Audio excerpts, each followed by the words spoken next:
하는데 막 개막 직전에 이정희 후보님께서 메시지를 보내셨네요. 농민은 세상의 기쁨입니다. 그 오랜 기간 직접 농사도 지으시고 농민 화가로 그 명성이 자자하신 우리 박홍규 선배님 모시고 이렇게 개인전 치르는데 제가 뭐 이런 역할을 맡게 돼서 또 영광입니다. 사회를 맡게 된 유대수라고 합니다. 그 전북민미협에서 박홍규 선배님하고 같이 활동을 하고 있고요. 뭐 날씨가 굉장히 춥고 그런데 이렇게 많이 찾아와 주셨습니다. 조금 있다가 작가분 인사 말씀 하시면서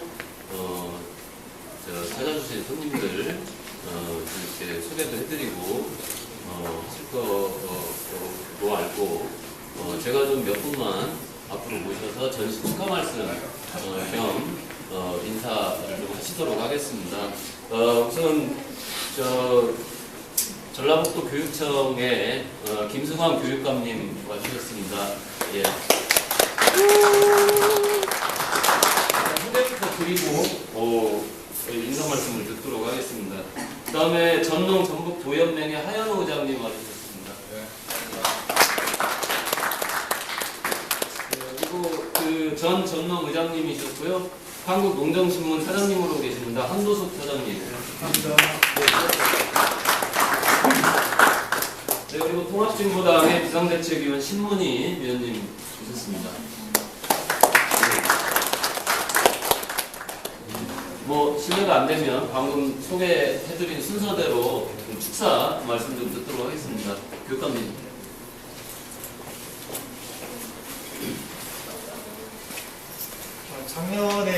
작년이죠. 네. 8월에 홍규 화백님 전시회에 와서 봤는데요. 다 똑같은 느낌이긴 하지만 화가가 그린 그림이 그 생명력을 가질 수 있는 그 요인을 누구나 생각하지 않습니까? 그런데 저는 원래 그냥 전공이 법학이긴 하지만 그래도 문양으로서 보면 나름대로 생각이 있습니다. 그것은 그 경험 사실 그리고 그 경험 사실을 바탕으로 하는 화가로서 철학 그리고 그 그림에 담겨있는 진실성 이런 것들이 한 폭의 그림을 만들어내는 생명력이 아닐까 그 생각을 합니다. 근데 수많은 화가들, 소설가들이 직접 경험 사실에 의존하기보다는 간접 경험 사실에 의존하는 경우가 상당히 많습니다. 그러다 보니까 작품의 힘이 강하지 못하고 그래서 싶은데요. 그리고 박홍규 화백님 이 작품은 그 삶 자체가 그림을 만들어내는 그런 삶이었다. 그래서 이렇게 한 점 한 점 보게 되면 바로 이렇게 끌려 들어가는 그런 강한 흡인력을 갖고 있다고 생각을 합니다.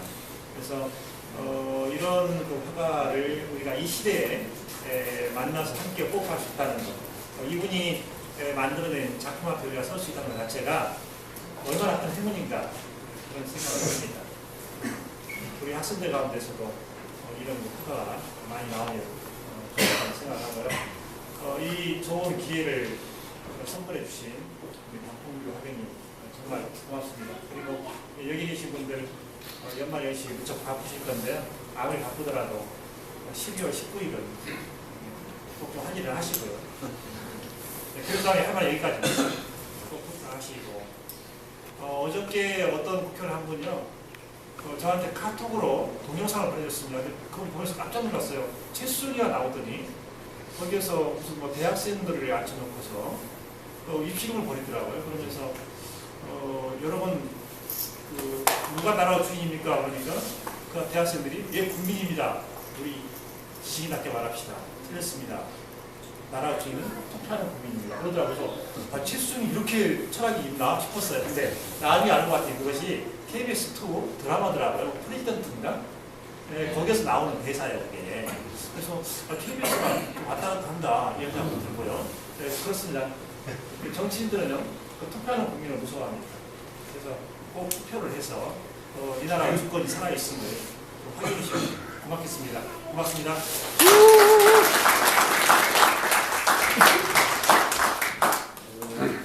예, 말씀 감사합니다. 지금 그 연말 일정도 굉장히 쫓기시고 많으실 텐데, 예, 방문해 주셔서 대신 다시 한번 감사드리고요. 이어서 저기 하현호 부장님, 예, 말씀 전해드리겠습니다. 그냥 저기서 하고 싶은데 뭐 작년에도 왔는데 작년에는 작품이 굉장히 컸던 것으로 보이는데 이번에는 주제가 좀 다양한데 모르겠어요. 저는 이제 잘 모르는데 그냥 우리 농사꾼들이 농사짓는 일상을 해놔가지고 그냥 옆에서 이렇게 그냥 우리 농사꾼들 보는 것 같은 그런 생각이 듭니다. 모르겠어요. 여기서 농사 안 짓는 여러분들 오셨는데 다 전라도야 뭐 농촌하고 다 연관되어 있기 때문에 그냥 옆집에 와서 그냥 보는 그림이다 생각하고 친근감이 있는 것 같습니다. 아까 우리 이선홍님의 식구들 말 들으니까 이번엔 서정적으로 한번 그리고 싶다라고 이렇게 말을 작가가 하셨다고 그런 것 같아요. 그냥 부담 없이 이렇게 일상, 농사꾼들의 일상을 이렇게 표현해 오는 것 같은데 마음 아픈 것은 이 뒤에 보면 방앗간들이 가동이 거의 안 되는 방앗간 같으죠? 그래서 뭐 대형 알빛이라고 해서 큰 방앗간들이 독차지해서 옛날 동네마다 있었던 방앗간들이 이렇게 폐허가 됐습니다. 이것을 뭐 작품인데 우리가 보면 농사꾼 입장에서 보면 한편으로는 마음이 아픕니다. 이런 방앗간들 또 동네마다 또 몇 동네마다 걸쳐 있었던 주막 이런 것들이 사라져가고 상업화되는 대형화되는 이런 분위기 속에서 농촌이 정말 그 가정농 중심으로 살아나야 될 텐데 아쉬움이 이렇게 남아 있습니다. 어떻든 바쁘실 텐데 이렇게 많이 오시고 또 우리 특히 박홍규 화백 날마다 술만 먹는 줄 알았더니 이렇게 그림도 이렇게 아름답게 그려줘서 고맙습니다. 네, 감사합니다. 예, 이어서 저기 한도수 농경신문 사장님 축하 말씀 듣겠습니다.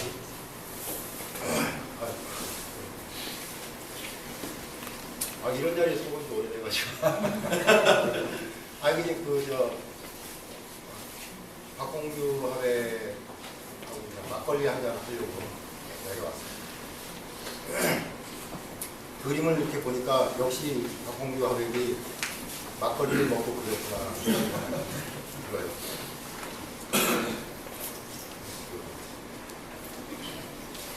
박홍규 화백이 이번 전시를 준비하면서 농촌 현실에 대해서 무겁게 다가가지 않고 가볍게 보지도 않겠다. 그런데 이제 저는 보기에 이제 많이 무겁습니다. 여전히 좀 무겁다는 생각을 많이 하고요. 그림들이 이제 그 자본주의, 신자본주의, 신자유주의와 그 신자본주의에 의해서 쇠락해가는 농촌의 모습, 쇠락해가는 사람들의 모습을 담아내고 있습니다. 내년에 또 전시 막걸리 너무 많이 마시지 않고 잘 준비해서 전시를 한다 그러면 진짜 말로 농업의 가치인 생명 이 부분을 좀 강조하면서 앞으로 만세토록 그 농촌이 우리 삶의 근간이 된다라는 어떤 의미를 담아서 이거 화나한테 이렇게 얘기하면 욕이 되는 건데 그렇게 좀 그려줬으면 좋겠다는 생각을 하고요. 우리 박홍규 화백은 여기 계신 분들이 농경신문을 보시는 분들이 많지는 않을 것 같은데 농경신문에 벌써 6년, 7년째 지금 만평을 그리고 있는데 이 그림보다 훨씬 나요. 촌철살인의 그림을 그려가지고 인터넷 그 신문판을 보면은 검색 1, 2위를 항상 하더라고요. 제가 칼럼을 쓰는데 칼럼은 어디에도 비치지 않는데 어쨌든 그 만평을 이렇게 일일을 항상 이렇게 잡더라고요. 그래서 만표의 그 진짜 소질이 있는 화가다 이렇게 생각합니다. 그 속에서 나오는 것들이 아까 우리 교육감님 말씀대로 농업을 통해서 만들어진 그 자기 삶의 현장 체험을 통해서 만들어진 거기 때문에 그런 촌철살인들이 나오지 않는가 생각을 하고요. 그림값에 대해서 잠깐 말씀드리겠습니다. 아까 처음에 뭐 200만 원 이렇게 딱 얘기하니까 그 뒤에 가서 그냥 어깨가 그냥 되게 무거워지더라고요. 근데 그거를 쌀로 환산을 해서 하니까 10가마 정도 되는 것 같아요. 저쪽 앞에 있는 30호짜리 그림을 기준으로 해서 쌀로 10가마 그리니까 그렇게 무거우지 않은데 돈 200만 원 그러니까 엄청 무겁더라고요. 그래서 거기다 그림값을 쌀 10가마 쌀 10가마로 써놓겠습니다. 쌀 10가마, 7가마, 5가마 이런 식으로 좀 해서 여기 오신 분들이 물론 우리 저 박홍규 후배 화백이 이전에 농부잖아요. 그래서 농사를 지어서 먹고 사는 것을 기본으로 해야 되기 때문에 예를 들어서 쌀 10가마를 약정을 했더라도 절반만 내고 이렇게 한 점씩 포장하시고 농사를 짓고 사는 사람인데 화백이 아니기 때문에 먼저가 농부이기 때문에 기본적으로 농사를 지어서 살아 가야 되는 감상들 잘 하시고요. 이렇게 만나뵙게 돼서 고맙습니다. 네, 감사합니다. 저희 가격표 쓸 때 미리 2배로 써놓으세요. 네? 미리 2배로 써놓으시다. 그림 사러 오시면서 쌀가마들 들고 오시는 거 아닌지 모르겠어요. 예, 이어서 저기 신문희 대의원님 인사 말씀 듣겠습니다. 예, 이정희 후보의 이걸 들고 있으니까 저까지 떨리네요. 예, 축전을 보내주셨습니다. 농민 세상의 기둥입니다. 박홍규 하백님의 신농가울령도 개인전을 진심으로 축하합니다. 2012년 12월 12일 통합진보당 대통령 후보 이정희. 바쁜 유세 일정임에도 불구하고 우리 농민 화백님의 이런 당찬 개인전을 축하해 주시기 위해서 직접 친필로 써주시고 팩스로 보내주셨습니다. 저는 농사 지은 지 올해로 한 23년째 되거든요. 저도 농사 짓는 여성 농민입니다. 제가 어쩌다 농사를 짓다 보니까 이 딸을 셋씩이나 뒀어요. 근데 저의 꿈이 있다라면 이 딸들이 나도 농사를 짓겠다 하는 그런 꿈을 갖는 게 제 소원입니다. 근데 제가 23년을 살았다고 그랬죠. 제 큰딸이 벌써 농사를 지어야 될 그럴 나이가 됐습니다. 근데 제가 대학을 졸업하고 농사지러 간다니까 저희 친정엄마가 굉장히 울더라고요. 근데 아마 깊은 뜻이 있었겠죠. 근데 저는 이제 딸들에게 어려서부터 농사 지어라 하면서 나는 너희들 클 때쯤 되면은 울지 않을 것이다라는 그런 맹세들을 하면서 농민운동을 해왔습니다. 하지만 우리 딸이 그렇게 빨리 클이라고는 생각하지 못했습니다. 여전히 우리 농민들의 생활들이 너무 힘들다라는 것입니다. 저는 지금까지 농사를 지으면서 제가 지은 농산물에 단 한 번도 가격을 매겨보지 못했습니다. 그리고 이렇게 농사를 지었지만 저희 부부 명의의 땅이 단 한 평도 없습니다. 그리고 IMF는 저희하고 상관없을 줄 알았는데 IMF로 저희 집에 가재도구에 빨간 딱지가 붙은 그런 아픔도 가지고 있습니다. 올 9월에 서울에 있으니 태풍이 오는 것을 모르겠더라고요. 그래서 사람들한테 물어봤어요. 저는 태풍이 올 때 굉장히 스트레스를 받는다고. 근데 느끼지 못하더라고요. 20년 동안 하우스 농사를 지으면서 정말 태풍에 그리고 가뭄에 장마에 마음 졸였던 그런 세월들. 그런데 이 농민들이 이제 주인이 되고자 하고 그리고 이 세상을 뒤바꿀 수 있는 기초농산물 국가 수매제라는 이런 정책을 들고 미래를 민족농업 통일농업의 미래를 열어보겠다라고 이야기하고 있습니다. 지난 2차 토론회를 보셨을 테지만 정말 우리 농업을 어떻게 생각하고 있는지 노동으로도 보지 않고 일자리 개념으로도 보지 않는 사회자와 그리고 대통령 후보자들을 보면서 아마 잠 못 들었던 농민들이 굉장히 많을 것입니다. 이 농민들에게 정권교체가 어떤 의미인지 정말 많은 생각을 하고 그날 저녁 분노를 곱씹으면서 잠 못 들었을 우리 농민들을 생각하면서 이 농업에 정말 제 딸이 오늘 내일 농사를 짓게 생겼는데 그 딸이 농사 짓는다라는 그 말에 제가 눈물 짓지 않을 그런 세상 만들 수 있다라고 생각합니다. 그건 바로 우리 농민들의 힘이고, 그리고 우리 농민의 목뿐만 아니라 국민들이 그 길에 먹거리에 함께 공감을 가지고 했을 때만이 그 세상은 가능하다라고 생각하거든요. 그 세상에 여러분들이 적극적으로 지원해 줄 것을 부탁드립니다. 네,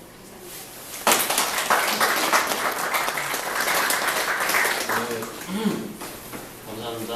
감사합니다.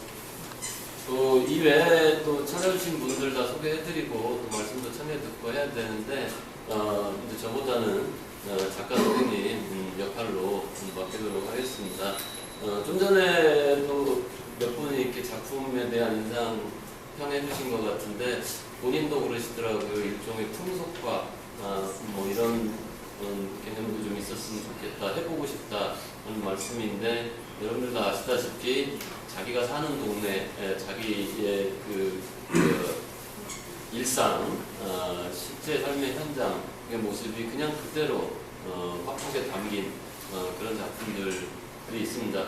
저 작가님 모시고 좀 말씀도 청해 듣고 이 작품 구석구석에 좀 숨은 묘미가 있다고 아까 그러시더라고요. 그런 얘기 좀 청해 듣겠습니다. 오늘 주인공이신 박봉규 선배님 소개해 드리겠습니다.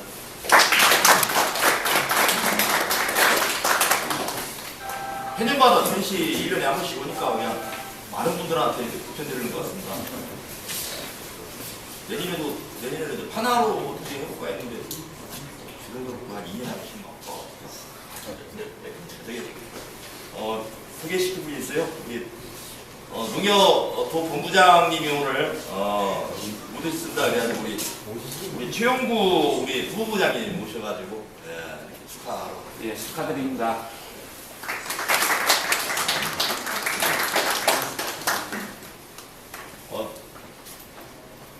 우리 참여연대 우리 김남규 우리 회장님이죠? 네, 죄송합니다. 회장님. 이윤영 우리 종합기념 반장님 이렇게 오셨습니다. 반갑습니다. 우리 농민의 우리 김옥수 회장님, 한 회장님 그리고 농민의 쪽에서 오셨고요. 따로 나중에 술 한잔 하면서 제가 그리고 우리 송 회장님.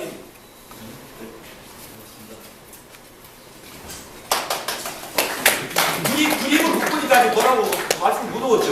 그림을 한번 불러봐야 되는데. 입구에 있는 거 몇 개 봤어요. 그럼 뭐 말씀을 좀. 예전에 봤던 그림이어가지고.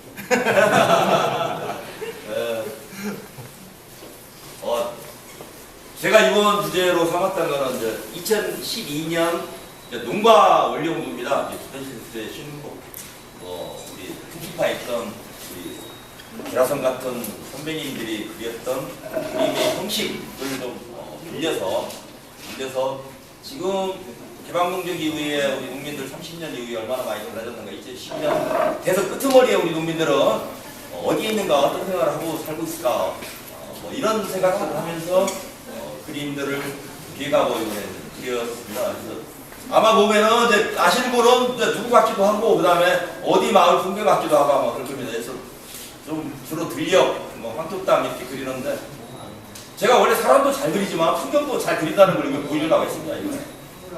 너무 잘난 척하고. 그래서 좀 짧게 하고, 우리 또 민미업 우리 회원님들, 그 다음에 전주에서 우리 시민사회운동하는 우리 국민들 많이들 와주셔서 고맙습니다. 많이들 드시고 그림에 흠뻑 취해가시기 바랍니다. 그리고 제 스스로 요새 정리를 해가고 있습니다. 박홍규라는 사람을 어떻게 정리를 할까? 근데 아까도 말씀드린 상당히 박홍규는 투사하긴 하지만 상당히 좀 낭만적이고 서정적이고 낙관적인 사람이다. 그래서 제 스스로 혁명적 낙관주의자라고 제 스스로 이제 정리를 좀 해나가고 그렇게 살다 죽으려고요. 그림도 그렇게 멋지게 그리고 고맙습니다. 이상으로 고맙습니다. 그 안에서 지금 막바로 올라오는데 생굴에다가 좀 막바로 해다시 드시고, 그 다음에 끝나고 여기 좀 드시고 저쪽 객주 객사? 객주가의 식사만 마련된 걸로 알고 있습니다. 그래서 식사하면서 소주 한잔 하면서 이렇게 좀 그림된 얘기들을 좀 해주시고 뷰까지 하셨나요? 가까이 오셔서 좀 드시죠. 네. 그리고 그림 다른 거 보면은 어디 숨어 있는 것도 있지만 제일 궁금한 거는 저쪽에 있는 그림 나무 숲에 있는 그것만 보면 돼요. 나무 숲에 하나 저기 정말 멋진 장면 하나 있습니다. 본인이 얘기하고 강조하고 싶은 할머니 아니 농사 짓는 사람들은 알만 하는데 할머니 오줌 쌀다 이거요? 여름에 막 시커멓게 할머니들이 막 이렇게 타가지고 근데 이게 오줌을 볼일보러 부신 그 엉덩이 정말 막 불이 부셔요. 정말 빛나. 작가 선생님 어디 오줌 누는 이렇게 한 잔씩 아 저기 있구나. 엉덩이가 좀 하얗고 성적 발현을. 아 여기서 찾았더니 아까 싹 봤는데 이 모습을 못 봤거든요. 아니, 저는 분명히 봤습니다.